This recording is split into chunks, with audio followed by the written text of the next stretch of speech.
അസമിൽ പടുകൂറ്റൻ വിജയവുമായി ഹിമന്ത ബിശ്വ ശർമ്മ വീണ്ടും മുഖ്യമന്ത്രി പദത്തിലേക്ക്. ഗുവാഹത്തിയിൽ നടന്ന BJP നിയമസഭാ കക്ഷി യോഗം ഹിമന്തയെ ഏകകണ്ഠമായാണ് നേതാവായി തിരഞ്ഞെടുത്തത്.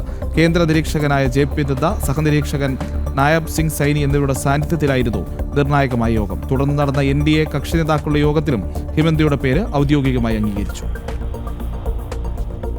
നിയമസഭാ കക്ഷി നേതാവായി തിരഞ്ഞെടുക്കപ്പെട്ടതിന് പിന്നാലെ ഹിമന്ത ബിശ്വ ശർമ്മ ഗവർണർ ലക്ഷ്മൺ പ്രസാദ് ആചാര്യയെ കണ്ട് സർക്കാർ രൂപീകരിക്കാൻ അവകാശവാദം ഉന്നയിച്ചു. അസമിലെ വോട്ടർമാരോടുള്ള നന്ദി രേഖപ്പെടുത്തിയ അദ്ദേഹം പ്രധാനമന്ത്രി നരേന്ദ്രമോദിയുടെ വികസന കാഴ്ചപ്പാടുകൾ അസമിലെ വലിയ മാറ്റങ്ങൾ സൃഷ്ടിച്ചതായും പറഞ്ഞു. 12 രാവിലെ 11 മണിക്ക് ഗുവാഹത്തിയിൽ വെച്ചാണ് പുതിയ സർക്കാരിന്റെ സത്യപ്രതിജ്ഞാ ചടങ്ങ് നടക്കുക. പ്രധാനമന്ത്രി നരേന്ദ്രമോദി മുഖ്യാതിഥിയായി പങ്കെടുക്കും. കേന്ദ്ര ആഭ്യന്തരമന്ത്രി അമിത്ഷാ, BJP ഭരിക്കുന്ന സംസ്ഥാനങ്ങളിലെ മുഖ്യമന്ത്രിമാർ, പ്രമുഖ നേതാക്കൾ എന്നിവർ ചടങ്ങിൽ സംബന്ധിക്കും. ഹിമന്തയോടൊപ്പം മന്ത്രിസഭയിലെ മറ്റംഗങ്ങളും സത്യപ്രതിജ്ഞ ചെയ്ത് അധികാരമേൽക്കും. തുടർച്ചയായ 3-ാം തവണയും അസം ഭരണം പിടിച്ചെടുത്ത BJPക്ക് ഹിമന്തയുടെ രണ്ടാമൂഴം വടക്കുകിഴക്കൻ സംസ്ഥാനങ്ങളിൽ പാർട്ടിയുടെ സ്വാധീനം കൂടുതൽ ഉറപ്പിക്കാനുള്ള അവസരമാണ്. അസമിൽ BJP തനിച്ച് 82 സീറ്റുകൾ നേടിയപ്പോൾ NDA സഖ്യം ആകെ 102 സീറ്റുകളുമായാണ് അധികാരം നിലനിർത്തിയത്.